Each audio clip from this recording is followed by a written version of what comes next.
Capsule Santé, notre pause vitalité. J'espère que vous avez passé de très belles fêtes de fin d'année 2024 et que le début de 2025 s'annonce bien.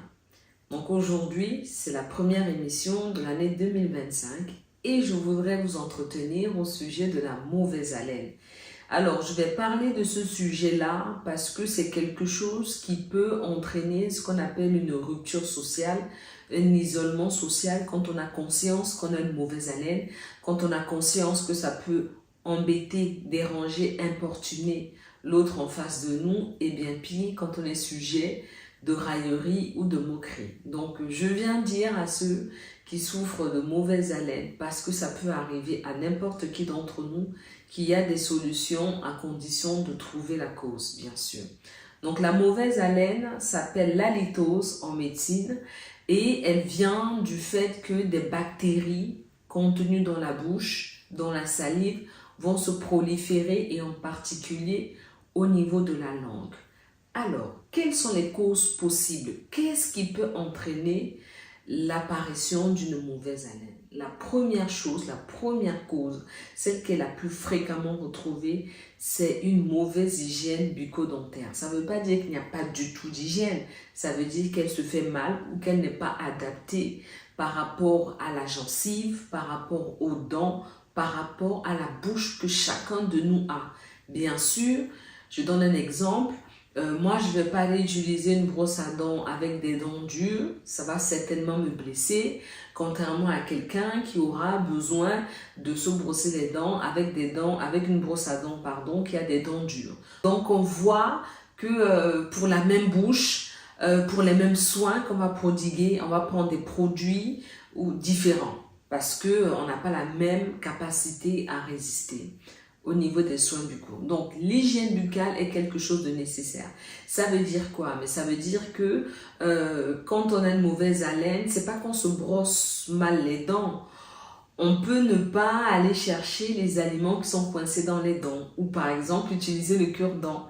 Et je vous réfère à la vidéo que j'ai traitée sur le cure-dent et les risques que ça peut causer au niveau bucco-dentaire.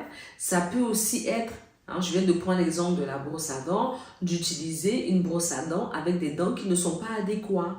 Donc, si ta gencive a besoin des dents médium et que tu prends des dents dures, mais ça va entraîner des blessures gingivales avec du sang qui va couler lors des brossages, avec un risque d'inflammation des gencives et donc d'engendrer une mauvaise haleine.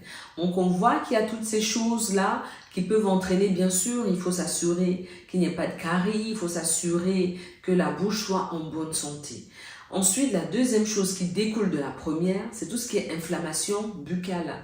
Donc tout ce qui va être gingivite, tout ce qui va être gingivite, donc l'inflammation des gencives, ça va être tout ce qui va être parodontite, ça va être tout ce qui va être aphte. Donc bien sûr, les aftes ne sont pas forcément issus d'une mauvaise hygiène bucco-dentaire. On peut manger un fruit tel que l'ananas, tel que certains fruits qui peuvent entraîner des blessures dans la bouche qu'on appelle des aftes. Donc ça fait partie des causes inflammatoires qui peuvent engendrer une halitose. Il y a les causes infectieuses telles qu'une angine, telles qu'une carie, quand il n'y a pas de suivi dentaire régulier, tels qu'un abcès dentaire qui vont entraîner une pullulation plus accrue des microbes, des bactéries dans la bouche. Il y a aussi des toxiques. Et les toxiques, on va citer entre autres l'alcool. Donc bien sûr l'alcool, n'oublions pas que c'est des levures qui ont fait fermenter. Donc ces levures-là vont venir interagir un peu dans tout ça et ça va modifier la laine qui ne sera pas forcément agréable, sans compter que ça va au niveau de l'estomac. Il y a aussi des réactions chimiques. Bon, je vous en passe un peu. Le tabac, bien sûr, l'imprégnation de la fumée de cigarette dans la bouche, etc. module la bouche, va même moduler la coloration des dents, peut entraîner une rétraction gingivale. Et avant qu'il y ait la rétraction gingivale, il y aura une gingivite. Donc on voit qu'il y a plusieurs paramètres facilement corrigibles qui peuvent entraîner une halitose. Il y aura aussi le fait d'avoir la bouche sèche. On va avoir la bouche sèche, soit parce qu'on pratique le jeûne, et quand on pratique le jeûne, vu qu'on ne mange pas, voire on ne boit pas, donc le corps va se mettre dans une espèce de repos et ça va faire que la salive sera moins produite, et qui dit une salive moins produite dit que voilà, les bactéries ont le temps de s'accumuler. Et également, on peut avoir la bouche sèche parce qu'on ne boit simplement pas assez d'eau dans la journée. Il y a aussi des causes métaboliques, notamment par certaines maladies. J'ai parlé de l'insuffisance rénale dans 2 vidéos de Capsule Santé, donc je vous laisse aller regarder pour voir de quoi ça parle. Il y a également des maladies métaboliques comme le diabète. Il y a aussi des troubles digestifs. Cela, il ne faut surtout pas les négliger. C'est tout ce qu'on va appeler reflux gastro-œsophagien. Donc reflux qui part de l'estomac, qui monte dans l'œsophage et qui va arriver dans la bouche. C'est tout ce qui va être gastrique, donc comme une gastrite, comme des ulcères gastriques. Donc tout ce qui va être gastro-œsophagien sera fortement source d'halitose. Donc voilà, vous savez à peu près tout sur les causes générales de mauvaise haleine d'halitose. Je suis sûre qu'il y a forcément une qui vous concerne.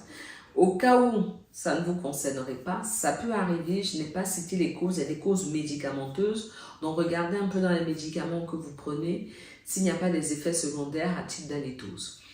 Comment est-ce qu'on peut améliorer sa qualité de vie ?